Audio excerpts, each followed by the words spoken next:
BJP के प्रवक्ता प्रतुल सहदेव ने आज एक प्रेस कॉन्फ्रेंस का आयोजन किया, जिसमें उन्होंने पूर्व मुख्यमंत्री हेमंत सोरेन के कार्यकाल को घेरने का काम किया।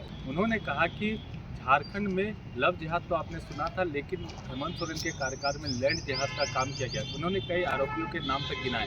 मौके पर क्या कुछ उन्होंने आरोप लगाया, आइए आपको सुनाते हैं। देखिए, सबसे पहले आज जो सुप्रीम कोर्ट का जजमेंट आया उसका हम स्वागत करते हैं, जिसमें उन्होंने सीधे तौर पर रिजेक्ट कर दिया जो अपोजिशन की पार्टीज डिमांड कर रही थी कि ईवीएम में खोट है और अब पेपर बैलेट से वोटिंग करना चाहिए। सुप्रीम कोर्ट ने बिल्कुल इसे अव्यवहारिक माना, यानी जो हम हमेशा कहते थे उसकी आज जीत हुई। और वीवीपैट से जो 100% मिलान का भी डिमांड था उसको भी सुप्रीम कोर्ट ने रिजेक्ट करते हुए कहा कि चुनाव आयोग का जो भी ईवीएम को लेकर अभी वर्तमान में वीवीपैट की व्यवस्था है उससे हम पूर्णतः संतुष्ट हैं। तो ये देश को पीछे ले जाने वाले लोग हैं। देश प्रगति कर रहा है, ईवीएम की तरफ हम बढ़ रहे हैं और ये पेपर बैलेट की तरफ जाना चाहते थे। बहरहाल सुप्रीम कोर्ट ने आज इस पूरे पॉइंट को, इस पूरे मुद्दे को समाप्त कर दिया।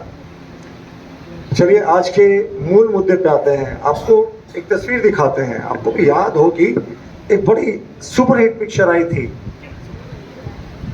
Gangs of Wasseypur. अगर आप गौर से देखेंगे तो हमने इसमें वासेपुर काटकर छोटा नागपुर कर दिया है। अब आपको कहानी बताने जा रहे हैं वो छोटा नागपुर के गैंग्स ऑफ छोटा नागपुर की, जो वासेपुर से बिल्कुल प्रेरित है। अभी तक आपने लव जिहाद सुना था हेमंत सोरेन के कार्यकाल में। आज हम आपके लिए एक नया शब्द लेकर आए हैं, लैंड जिहाद, यानी लैंड जिहाद। और वो अगले कुछ मिनटों में हम आपको दिखाएंगे कि किस तरीके से पूर्व मुख्यमंत्री हेमंत सोरेन जी और गैंग्स ऑफ वासेपुर के बीच का जो रिश्ता है, बल्कि हमारा प्रश्न भी होगा ये रिश्ता क्या कहलाता है। और दूसरा कि कैसे हेमंत सोरेन जी के कार्यकाल में लव जिहाद की घटनाएं तो हुई, लैंड जिहाद की घटनाएं भी बढ़ चढ़कर हुई। अब पूर्व मुख्यमंत्री हेमंत सोरेन की सबको हम लोग जानते हैं, 8.86 एकर्स जो बड़गाई अंचल की जमीन थी उसको कब्जा करने का आरोप लगा। और कब्जा कराने में जो कागजात बन रहे थे उनमें किन किरदारों का नाम सामने आया? फैयाज। ये 6 मुख्य किरदार थे जो सारे जमीन के डॉक्यूमेंट्स थे उनके साथ छेड़छाड़ करते थे और हेमंत सोरेन को इस जमीन पर कब्जा दिलाने में मदद कर रहे थे।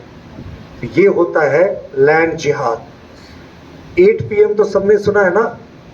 हेमंत सोरेन जी के दरबार में आफ्टर 8 PM क्या होता था, इसकी भी हम जांच की मांग करते हैं। अभी जो एजेंसियां कार्य कर रही हैं उनसे हमारी दरख्वास्त होगी कि जो सुरक्षा पदाधिकारी CCTV की मॉनिटर करते थे उनको बुलाकर पूछताछ हो कि 8 PM के बाद में पूर्व मुख्यमंत्री हेमंत सोरेन के दरबार में किन लैंड जिहादियों का, किन गैंग्स ऑफ वासेपुर या छोटा नागपुर का है कि लोगों का जमावड़ा लगता था।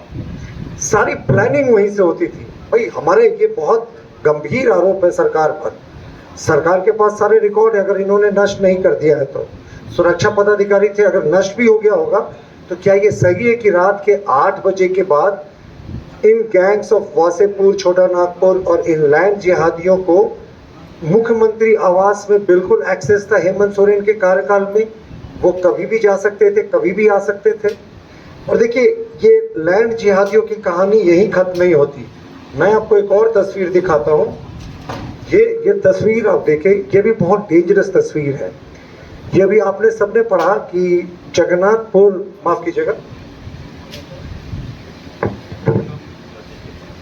देखिए जगन्नाथपुर थाने में कचनार बस्ती में ये एक जमीन है सेना के कब्जे वाली, जिसकी बाउंड्री की कोशिश की गई।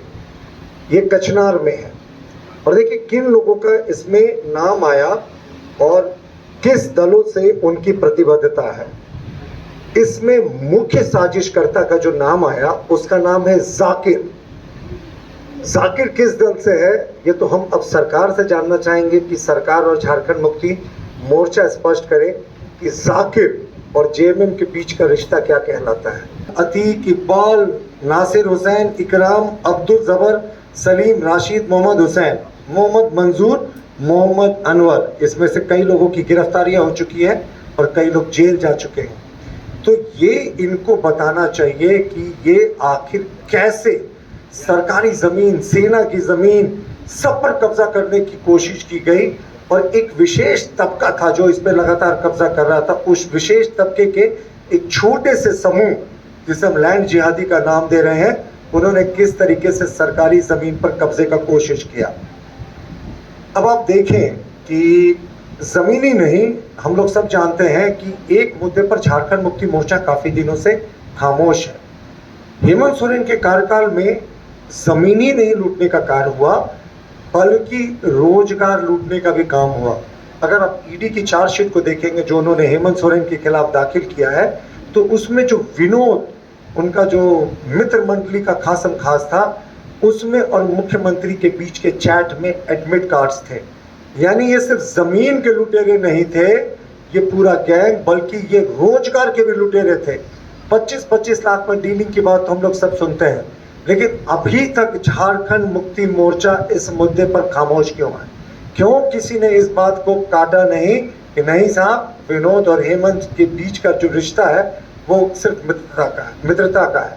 गंभीर है और यहाँ के जो स्थानीय हैं, बीते 40 से 50 साल से वहाँ पर जो है ईदगाह पर वो नमाज करते हैं और वो जो है अभी दोनों तरफ से कार्रवाई हो रही है, तो फैसला नहीं आया। दोनों तरफ दोनों पक्षों की जो दलीलें हैं वो कोर्ट 10 लोग जेल में चले गए हैं इस मामले में। सेना की जमीन पर अवैध कब्जे की बात थी, रातों रात बाउंड्री वॉल खड़ा कर दिया गया।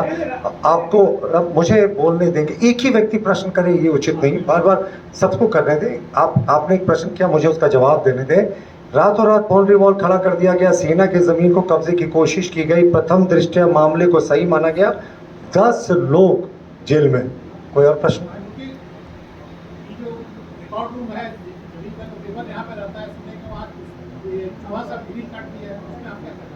ये इस मुद्दे को तो हम लोग पहले भी उठा चुके थे कि कितने कन्वीनियंटली रिकॉर्ड रूम में चोरी हो जाती है, खतिहान में चोरी हो जाती है, जो खाता 2 है, पंजी 2 है, वो रिकॉर्ड गायब हो जाते हैं। और देखिए अफसोस कि अभी तक जिला प्रशासन ने ये स्पष्ट नहीं किया है कि कौन कौन से खतिहान है, कौन कौन से पंजी 2 हैं जो गायब हो गए हैं।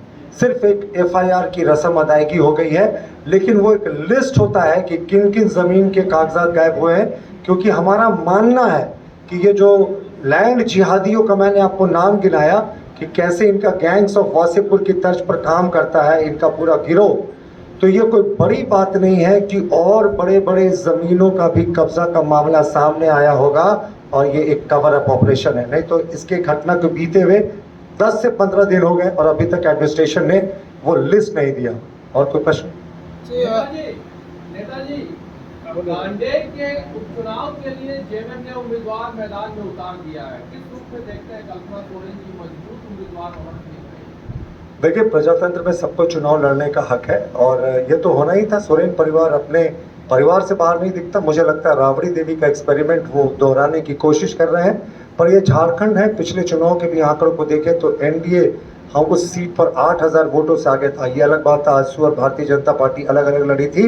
तो इस बार तो हेमंत सोरेन जी के 4 वर्षों का 70,000 करोड़ के भ्रष्टाचार का कलंक भी इस सरकार के ऊपर है, जो चुनाव में रिफ्लेक्ट करेगा। इसके अतिरिक्त जिस तरीके से आदिवासी मूलवासियों को ठगा गया, तो कल्पना सोरेन एक बड़ी हार के साथ अपने पारी की शुरुआत करनी चाह रही है।